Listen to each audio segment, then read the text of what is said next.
Baik, kita lanjutkan perkuliahan kita pada kesempatan kali ini, di mana kita akan membahas di pekan ketiga tentang piranti interaktif. Di mana di pekan sebelumnya kita sudah membahas ya tentang faktor manusia, antaranya ada penglihatan, kemudian pendengaran, sentuhan, pemodelan sistem pengolahan, dan juga di pengendalian motorik. Nah, di kesempatan kali ini kita akan membahas tentang piranti interaktif. Artinya piranti-piranti atau perangkat apa saja yang kemudian terhubung secara langsung dengan komputer ya. Apa saja piranti-piranti tersebut ya? Kalau secara umum kita saya rasa ya Anda sudah pernah mungkin mengakses, mencoba, mengoperasikan dan lain sebagainya ya. Jadi device-device yang terhubung atau terkoneksi dengan komputer. Baik itu monitor, kemudian ada printer, ada peripheral seperti kamera digital, kemudian juga keyboard mouse, scanner, kemudian ada speaker ya. Dimana kalau di bagian bawah ya kita bisa lihat yang warna merah ini adalah perangkat untuk input, dan perangkat outputnya adalah segala sesuatu yang di-outputkan dari hasil pemrosesan di dalam komputer. Oke, kita akan bahas satu persatu pirantinya. Yang pertama adalah keyboard ya. Keyboard ini adalah tombol ya, yang ada di papan ketik, itu namanya keyboard. Nah, sebetulnya keyboard itu ada bagian-bagiannya ya. Keyboard itu ada bagian-bagiannya. Kalau Anda perhatikan ya, kalau misalkan Anda punya keyboard di komputer ya, biasanya akan ada 4 bagian. Yang pertama adalah pastinya tombol alfanumerik namanya. Ya. Di mana di dalamnya ada kumpulan dari alfanumerik, itu adalah alfabet dengan numerik, dengan angka ya. Ada 1, 2, simbol, dan juga dan lain sebagainya. Lalu berikutnya di nomor 2 ada tombol kontrol atau control key. Ya. Control key itu ada insert, home, back up, back down, and delete gitu ya. Up, down, right, left ya. Itu namanya adalah tombol kontrol. Lalu ada tombol numerik atau numeric pad ya. Numeric pad di nomor 3, dan itu biasanya tidak ada jumpai di laptop ya. Di laptop biasanya tidak ada alfanumeriknya. Langsung tombol alfanumerik ya. Jadi yang poin nomor 3 kadang dibutuhkan sekali ya, terutama misalkan Anda suka melakukan penghitungan secara matematis ya, menggunakan Excel cam, input angka, itu akan lebih mudah ketika Anda menggunakan numeric key. Karena desainnya juga memang sama dengan kalkulator ya, dari angka 1-nya di bawah sampai dengan 9-nya di atas ya. Berbeda dengan nomor telepon ya. Nah, kalau numerik itu sama dengan kalkulator ya. Kemudian ada namanya function key. Itu biasanya diletakkan di atas. Ada F1 sampai F12. Kalau di laptop biasanya dikombine dengan fungsi-fungsi yang lain. Contohnya untuk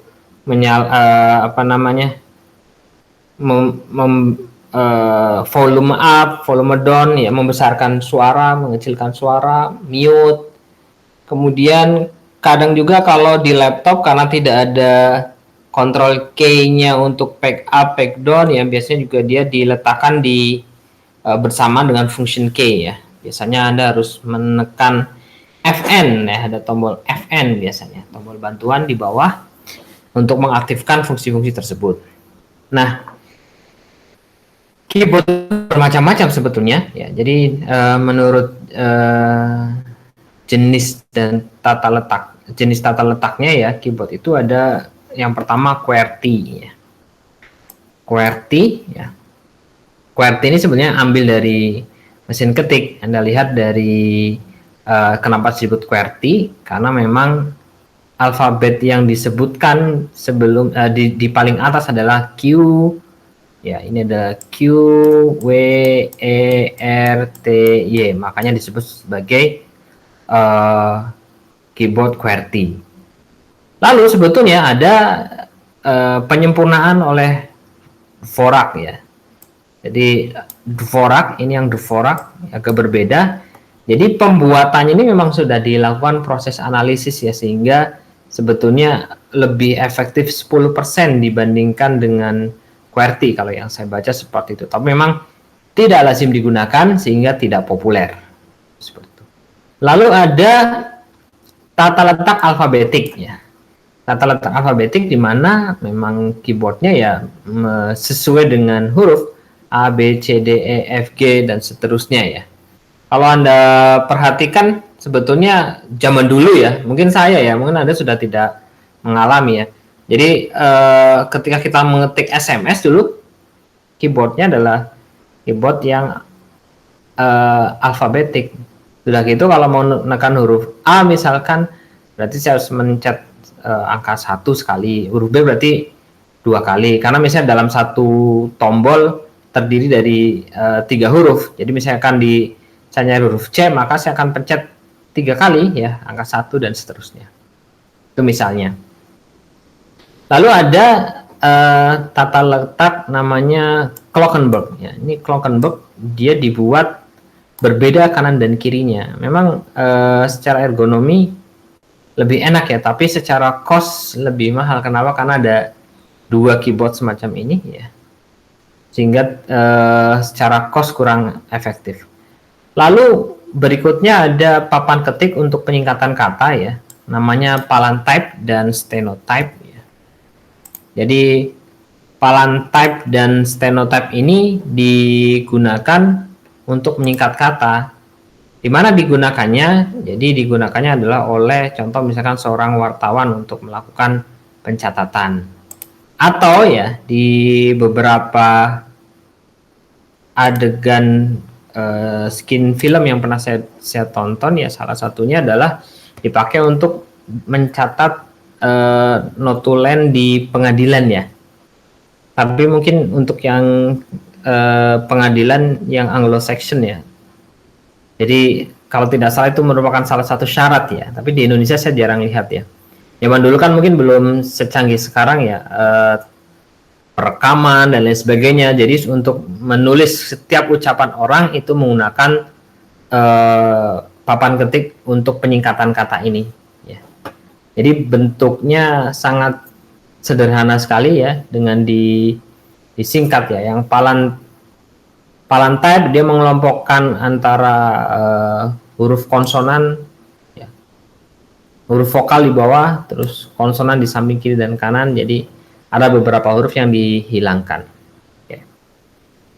Selanjutnya adalah papan tombol numerik ya. Papan tombol numerik adalah papan tombol yang berisi angka saja ya, atau biasa dikenal dengan numpad.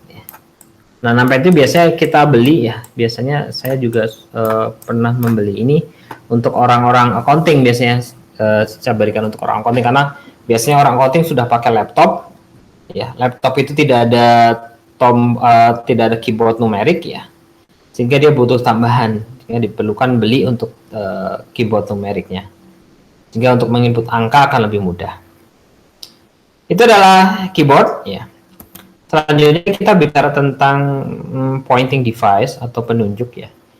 Jadi pointing device ini adalah piranti interaktif yang digunakan untuk menunjuk atau menuding atau menempatkan kursor pada suatu posisi di layar tampilan, dan juga bisa digunakan untuk mengambil sebuah item informasi untuk dipindahkan atau di move ke tempat lain ya. Apa saja ya? Perangkatnya ada mouse, joystick, trackball, pointing stick, touchpad, ada touchscreen, digitizing, ada like pen. Ya.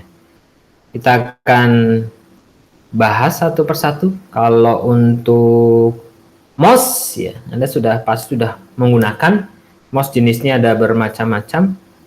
Kalau dulu ada yang mouse-nya adalah menggunakan bola, ya, jadi masih mekanis. Ada yang sudah menggunakan laser. Kemudian untuk kabel koneksinya ada yang menggunakan USB, ada juga yang menggunakan wireless, ya. Kebanyakan di kita sekarang sudah menggunakan wireless. Sudah sangat murah ya sekarang untuk wireless. Bahkan ada yang harganya di bawah 100.000 ya. Lalu berikutnya adalah joystick ya. Nah, joystick itu adalah digunakan untuk konsol game ya sebetulnya. Nah, joystick ini sebetulnya tidak selalu bentuknya seperti ini. Jadi kalau misalkan Anda hobi main PlayStation dan lain sebagainya, ada yang pegang alat kontrolnya itu namanya joystick. Oke. Lalu ada trackball. Nah, trackball itu biasanya digunakan khusus ya, misalkan untuk ini untuk memudahkan. Contoh misalkan Anda berada di panel kontrol untuk melihat peta dan lain sebagainya. Kalau menggunakan trackball akan lebih cepat. Lalu ada pointing stick ya. Nah, pointing stick ini ada di beberapa tipe komputer ya. Yang paling banyak itu, yang awal-awal ada itu adalah dari IBM ya. Atau kalau yang sekarang merek yang terkenalnya adalah Lenovo ya, Lenovo. Itu juga untuk seri-seri tertentu ya, biasanya series yang untuk corporate ya, untuk enterprise ya biasanya ya. Jadi dia gunanya adalah untuk menggerakkan mouse sebetulnya, untuk menggantikan mouse. Jadi menggantikan kursor mouse. Jadi ketika digerakkan, maka dia akan menggerakkan kursor mouse di layar. Oke. Lalu ada touchpad ya. Touchpad ini pasti Anda sudah lazim menggunakan ya. Kalau misalkan Anda tidak menggunakan, di setiap laptop biasanya selalu ada touchpadnya. Sekarang kadang malah di-combine dengan di touchpad tersebut ada fingerprintnya juga, ada tombol untuk mouse-nya juga ya. Lalu ada touchscreen ya. Lalu mohon maaf ini gambarnya double ya. Touchscreen itu yang ini, touchscreen ya. Ini juga sekarang sudah sangat lazim ya.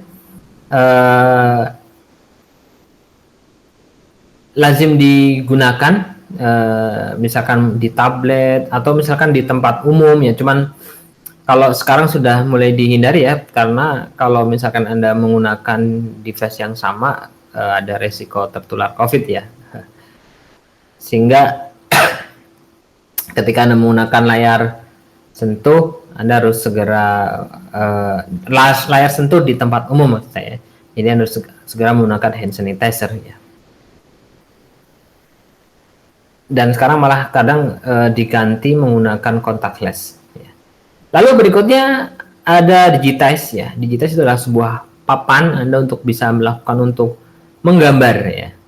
Menggambar, kemudian menulis, melakukan tanda tangan dan lain sebagainya. Lalu yang terakhir ada like pen ya. Like pen ini sebetulnya ada beberapa yang menyebutkan juga untuk pen yang digunakan di digitize itu juga disebut sebagai like pen. Jadi isinya adalah untuk pointing, untuk menunjuk, untuk melakukan proses editing dan lain sebagainya. Itu adalah piranti untuk penunjuk atau pointing device. Lalu kita kenalkan lagi untuk pengambilan gambar terformatnya. Nah, ini ada beberapa alat. Pertama adalah barcode reader.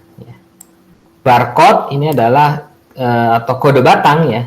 Dia ada pola garis hitam putih ya. Yang ini sering Anda jumpai di produk-produk, misalkan Anda belanja di swalayan atau supermarket ya. Anda akan lebih mudah bagi kasir untuk melakukan proses input menggunakan barcode reader. Ya. Kadangkala barcode-nya tidak terbaca sehingga dia harus mengetikkan kodenya ya. Bayangkan kalau misalkan yang terjadi adalah yang harus diketikkan kodenya ada banyak gitu, ada berapa produk gitu, maka yang terjadi adalah lost time. Dan sementara biasanya kalau barcode itu unik ya, unik. sehingga memudahkan untuk melakukan proses pendataan. Berikutnya ada magnetic in character recognition. Jadi ini digunakan untuk membaca karakter khusus, kemudian yang dicetak dengan tinta khusus juga ya. Jadi karakternya itu dicetak, tintanya itu ada magnetnya, dimagnetasi ya oleh peranti MICR, sehingga kemudian dia dapat dibaca dan diterjemahkan menjadi sebuah sinyal digital. Ya. Tintanya khusus dan pembacanya juga khusus. Kalau untuk ini sendiri saya belum pernah menemui ya, belum pernah praktek secara langsung. Lalu berikutnya ada optical mark recognition. Nah, ini adalah sebuah alat untuk membaca tulisan pensil, ya, pensil 2B ya biasanya, dan mengubahnya menjadi bentuk yang dapat dibaca oleh komputer. Cara kerjanya adalah dia menggunakan refleksi optik ya, dengan mengenali ketebalan tulisan. Ya. Ini biasanya ada di lembar jawaban ya, lembar jawaban baik di saat Anda melakukan ujian. Ya. Dulu kalau saya di ujian nasional masih menggunakan ini, sehingga hasilnya akan lebih cepat untuk diketahui, ya, tanpa harus dikoreksi manual gitu. Lalu ada optical character recognition atau OCR. Jadi adalah alat yang digunakan untuk mentransformasikan sebetulnya, mentransformasikan teks ke dalam bentuk digital. Ya. Jadi kalau sekarang sudah banyak ya sebetulnya, bahkan handphone Anda juga sudah ada fitur OCR-nya biasanya. Ya, dari engine-nya Google juga ada OCR. Kalau misalkan di Google terjemahan itu kan Anda arahkan ke sebuah tulisan, dia akan dideteksi tulisan tersebut. Nah, itu namanya OCR. Lalu yang terakhir ada kode QR atau QR code ya. Mungkin ada yang bertanya-tanya QR itu singkatan apa ya? QR itu adalah quick response ya. Dia ditemukan dipakainya di Jepang gitu ya. Awal-awal dipakai di Jepang. Kalau sekarang wah lebih banyak lagi dipakai karena perbedaannya ya, kalau QR itu dia bisa menyimpan lebih banyak data dibandingkan dengan barcode ya. Kalau barcode hanya angka biasanya. Kalau QR biasanya bermacam-macam, bisa link dan lain sebagainya. Jadi misalkan penerapannya ya biasanya sekarang lebih bagus lagi. Misalkan Anda mau pairing apa ya, mau ngasih nomor dulu ya awal-awal ya, dulu PIN BB misalkan bisa pakai QR atau yang WhatsApp. Nah, WhatsApp itu juga sekarang sudah ada fiturnya ya. Jadi ada kita bisa memperlihatkan QR-nya ya, sehingga mudah dibaca oleh device lain ya. Kurang lebih seperti itu. Ya. Itu adalah tools untuk pengambilan gambar terformat. Lalu ada pengambil gambar tak terformat. Ya. Kalau pengambil gambar tak terformat itu dia digunakan untuk mengambil gambar atau citra yang belum punya format baku lah ya. Kalau tadi yang sebelumnya kan ada format bakunya, keyboard, kemudian maaf kok keyboard sih, barcode gitu ya, itu ada formatnya, QR ada formatnya, OCR ada formatnya. Nah kalau yang ini adalah yang tidak berformat. Nah contohnya apa? Ya seperti yang Anda sudah biasa pakai, scanner. Gambarnya kan bebas, mau apa saja sama dia direkam. Kemudian ada kamera digital ya, untuk memotret. Dan yang terakhir adalah pembaca retina mata. Pembaca retina mata, dia berfungsi membaca retina mata, kemudian menghasilkan identitas retina matanya itu apa. Itu adalah pengambil gambar tak terformat. Lalu piranti lainnya adalah piranti yang mensupport terkait dengan gerakan. Nah, kalau yang gerakan, apalagi sekarang ya, sudah mulai populer ya dengan virtual reality ya. Jadi dia bisa menggunakan peranti yang digunakan untuk memantau gerakan manusia. Ya. Perantinya apa saja atau perangkatnya apa saja? Yang pertama ada headset. Ya. Anda lihat, nah ini headset nih. Jadi dia dipasang di kepala, menutup mata, dia untuk menangkap dan merekam gerakan kepala. Jadi yang bagus itu dia bisa melihat, dia kalau geser ke kiri, pemandangan di layarnya akan geser ke kiri, geser ke kanan dia akan geser ke kanan, ke atas, ke bawah gitu. Ya. Nah, interaksinya lalu menggunakan glove biasanya. Glove itu sarung tangan lah ya, digunakan untuk merekam jenis serta kekuatan gerakan jari dan tangan si pemakai. Atau biasanya kalau dipadukan dengan VR, Anda bisa untuk melakukan proses perekaman, misalnya nunjuk dan lain sebagainya. Itu adalah piranti terkait dengan gerakan. Lalu yang terakhir adalah piranti layar tampilan. Nah, kalau untuk layar tampilan atau di output, ada dua jenis sebetulnya, ada CRT atau cathode ray tube, kemudian yang berikutnya adalah layar datar atau flat panel display. Untuk yang CRT, ya CRT sudah sangat jarang digunakan. Tapi kalau saya masih mengalami CRT ya, mungkin Anda juga mengalami ya, tapi mungkin di SD atau bahkan SD mungkin sudah LCD semua ya. Atau mungkin ada yang di rumah masih punya TV ya, biasa disebut dengan TV tabung lah, kurang lebih seperti itu. Jadi bentuknya besar, dia ada perangkat yang menembakkan fosfor di screen-nya gitu. Makanya namanya adalah cathode ray tube. Jadi dia adalah memancarkan elektron ya, akan dipendarkan oleh fosfor yang ada di layar monitor. Makanya ini radiasinya cukup besar gitu. Dan sekarang sudah banyak ditinggalkan, selain radiasinya tidak bagus, juga memakan space atau memakan tempat. Sekarang sudah ada teknologi, ada OLED, ada LCD, ada TV plasma yang memiliki keunggulan dan kekurangan masing-masing. Oke, nah di layar tersebut erat kaitannya dengan 3 komponen yang namanya adalah pengingat digital atau frame buffer, kemudian ada pengendali tampilan atau display controller, lalu ada pengolah tampilan atau display prosesor. Ya. Nah, di display prosesor ini ya, itu ya, memiliki jenis adapter atau pengolahan tampilan yang digunakan di komputer ya. Jadi masing-masing layar atau tampilan itu memiliki yang namanya resolusi yang diproses oleh display prosesor. Resolusinya berbeda-beda ya, perkembangannya dari mulai CGA itu adalah 300 kali 200 pixel sampai sudah ada yang sampai 8K masalahnya. Di gambar yang saya perlihatkan pada ini baru sampai 2K ya. Sekarang ada 4K ya. Ada 4K, jadi pixelnya semakin besar, sehingga kerapatannya semakin bagus, gambar semakin real, semakin nyata. Gitu. Jadi contoh misalkan gini, Anda ada lihat resolusi di mana? Kalau misalkan Anda lihat YouTube, di YouTube sudah HD contohnya, HD itu 720 kan.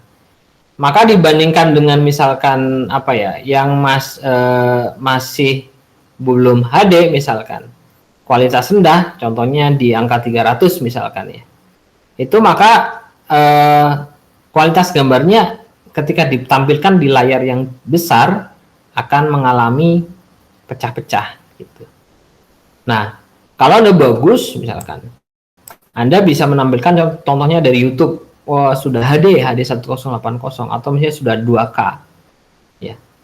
Videonya bagus dari YouTube, tapi ternyata device Anda belum support 2K misalkan, maka akan diturunkan juga di reduce ke HD 1080. Ya, itu kurang lebih yang dapat saya sampaikan pada pertemuan kali ini terkait dengan interaksi manusia dan komputer, di mana pekan ketiga ini kita sudah membahas tentang piranti interaktif yang nantinya itu bisa menjadi dasar bagi kita untuk membuat sebuah aplikasi atau sebuah tool yang berkaitan dengan interaksi manusia dan komputer. Demikian yang dapat sampaikan Mohon maaf apabila dalam penyampaian banyak kekurangan dan kekeliruan. Saya akhiri, bila taufik walhidayah. Assalamualaikum warahmatullahi wabarakatuh.